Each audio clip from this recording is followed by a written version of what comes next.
NCB times ಮೀಡಿಯಾಗೆ ಸ್ವಾಗತ. 5 ವರ್ಷ ನಾನೇ ಸಿಎಂ, 2028ಕ್ಕೆ ನಂದೇ ನಾಯಕತ್ವ.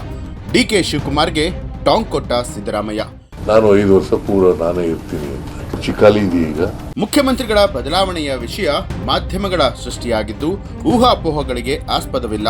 ರಾಜ್ಯ ಕಾಂಗ್ರೆಸ್ ಉಸ್ತುವಾರಿ ರಣದೀಪ್ ಸಿಂಗ್ ಸುರ್ಜೇವಾಲಾ ಅವರು ರಾಜ್ಯದಲ್ಲಿ ಶಾಸಕರನ್ನ ಭೇಟಿ ಮಾಡ್ತಾ ಇರುವಂತ ಉದ್ದೇಶ ಮುಖ್ಯಮಂತ್ರಿಗಳ ಬದಲಾವಣೆಯ ವಿಚಾರ ಇಲ್ಲ ಅಂತ ಹೇಳಿ ಸ್ಪಷ್ಟವಾಗಿ ತಿಳಿಸಿದ್ದಾರೆ ಅಂತ ಹೇಳಿ ಮುಖ್ಯಮಂತ್ರಿ ಸಿದ್ದರಾಮಯ್ಯ ಅವರು ತಿಳಿಸಿದ್ದಾರೆ. ನವದೆಹಲಿಯ ಕರ್ನಾಟಕ ಭವನದಲ್ಲಿ ಮಾಧ್ಯಮಗೋಷ್ಠಿಯಲ್ಲಿ ಮಾತನಾಡಿದಂತಹ ಸಿದ್ದರಾಮಯ್ಯ ಅವರು ರಾಜ್ಯ ಕಾಂಗ್ರೆಸ್ ಉಸ್ತುವಾರಿಯಾದವರೇ ಮುಖ್ಯಮಂತ್ರಿಗಳ ಬದಲಾವಣೆಯ ಪ್ರಶ್ನೆಯನ್ನ ಅಲ್ಲಗೆಳೆದ ಮೇಲೆ ಈ ವಿಚಾರದ ಬಗ್ಗೆ ಊಹಾಪೋಹಗಳಿಗೆ ಆಸ್ಪದ ಇಲ್ಲ.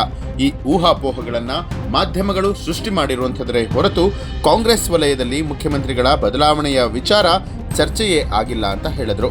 ಈ ವಿಷಯದ ಬಗ್ಗೆ ಪಕ್ಷದ ವರಿಷ್ಠರ ತೀರ್ಮಾನವನ್ನ ಮುಖ್ಯಮಂತ್ರಿಗಳು ಹಾಗೂ ಉಪಮುಖ್ಯಮಂತ್ರಿಗಳು ಸಹಮತಿಸಬೇಕೆಂದು ಸ್ಪಷ್ಟ ಸೂಚನೆಯನ್ನ ಕೊಟ್ಟಿದ್ದು, ವರಿಷ್ಠರ ತೀರ್ಮಾನಕ್ಕೆ ತಲೆಬಾಗೋದಾಗಿ ನಾವಿಬ್ಬರು ಕೂಡ ಹಲವು ಬಾರಿ ತಿಳಿಸಿದ್ದೇವೆ. ಸರ್ಕಾರಕ್ಕೆ 2.5 ವರ್ಷ ಆಗಿರುವಂತಹ ಸಂದರ್ಭದಲ್ಲಿ ಅಧಿಕಾರ ಹಸ್ತಾಂತರದ ವಿಷಯವನ್ನ ಹೇಳುವಂಥದ್ದು ಸಹಜ. ಆದರೆ ಈ ಬಗ್ಗೆ ಯಾವುದೇ ಒಪ್ಪಂದ ಆಗಿಲ್ಲ.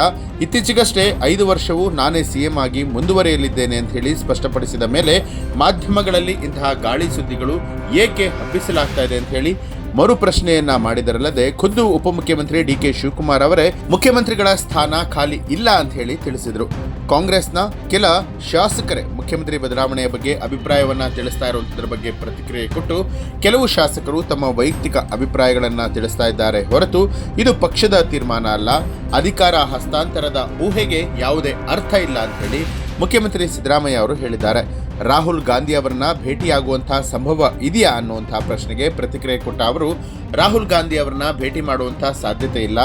ರಾಜ್ಯ ಕಾಂಗ್ರೆಸ್ ಉಸ್ತುವಾರಿ ರಣದೀಪ್ ಸಿಂಗ್ ಸುರ್ಜೇವಾಲಾ ಅವರನ್ನ ಸಂಜೆ ಭೇಟಿ ಮಾಡಿ ಎಂಎಲ್ಸಿ ನಿಗಮ ಮಂಡಳಿ ಅಧ್ಯಕ್ಷರ ನೇಮಕಾತಿ ಬಗ್ಗೆ ಚರ್ಚೆಯನ್ನ ಮಾಡಲಾಗುತ್ತೆ ಅಂತ ಹೇಳಿದ್ರು. ಇನ್ನು ಕರ್ನಾಟಕದಲ್ಲಿ ಸಿಎಂ ಸ್ಥಾನ ಖಾಲಿ ಇಲ್ಲ ಅಂತ ಹೇಳಿ ನಾನು ಹಾಗೂ ಉಪಮುಖ್ಯಮಂತ್ರಿ ಡಿಕೆ ಶಿವಕುಮಾರ್ ಇಬ್ಬರು ಕೂಡ ಪುನರುಚ್ಚರಿಸಿದ್ದೇವೆ ಅಂತ ಹೇಳಿದ್ರು. ಕರ್ನಾಟಕ ಮುಖ್ಯಮಂತ್ರಿ ನಾನೇ ಅಂತಲೂ ಕೂಡ ಹೇಳಿದ್ರು. ಡಿಕೆ ಶಿವಕುಮಾರ್ ಆಗ್ಲಿ ಅಥವಾ ಶಾಸಕರು ಯಾರೇ ಆಗ್ಲಿ ಮುಖ್ಯಮಂತ್ರಿ ಆಗ್ಬೇಕು ಅನ್ನುವಂತ ಆಸೆಯನ್ನ ಇಟ್ಟುಕೊಂಡಿದ್ದಾರೆ, ಅದರಲ್ಲಿ ಅವರ ತಪ್ಪು ಏನೂ ಇಲ್ಲ ಅಂತ ಹೇಳಿ ಸ್ಪಷ್ಟಪಡಿಸಿದ್ರು.